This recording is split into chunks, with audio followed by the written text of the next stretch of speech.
भारत और ऑस्ट्रेलिया मध्य खेल semifinal match पूर्व ट्राविस हेड को नहीं चिंतार भारतीय टीम। तो आपण मैंने जानी ट्राविस हेड भारत टीम काल अटंती जमती विराट कोहली पाकिस्तान टीम एगेन्स्ट रे भल प्रदर्शन कर ट्राविस हेड भारतीय टीम विरुद्ध में ताभी पुणी आईसीसी नॉकआउट मैच गुड़िक सबुठारु भल प्रदर्शन कर ऑस्ट्रेलिया बैट्समैन ट्राविस हेड।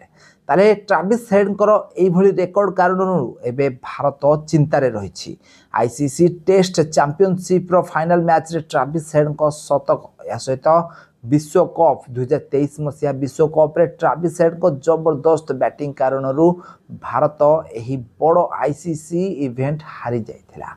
आउ एबे ऑस्ट्रेलिया बैट्समैन ट्राविस हेड को भारत सम्मुखीन करिवो सेमीफाइनल मैच रे। सेमीफाइनल मैच पूर्व भारतीय टीम ट्राविस हेड को आउट करने शैली को नहीं एवं चिंतार रही। आउली परिस्थिति रे भारतीय टीम पाखे बुमरा भी नहांती। बुमरा केवल गोटे बोलर जे कि ट्राविस हेड को चुप रखिबारे सफल होइछन्ती, किंतु भारतर अन्य बोलर माने ट्राविस हेड को एगेंस्ट बहुत सारा रन देइथिबार नजर आसिछन्ती।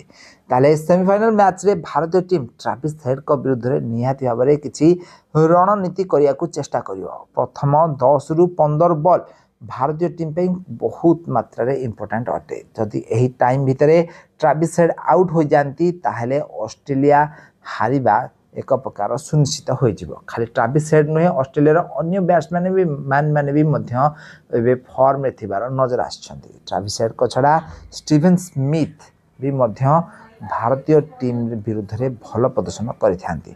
स्टीवन स्मिथ भारत विरुद्ध रे बहुत सारा मैच गुड़िक बड़ बड़ स्कोर करछन्ती। आउ एही कारणरू भारत मैच भी मध्य हारिछि।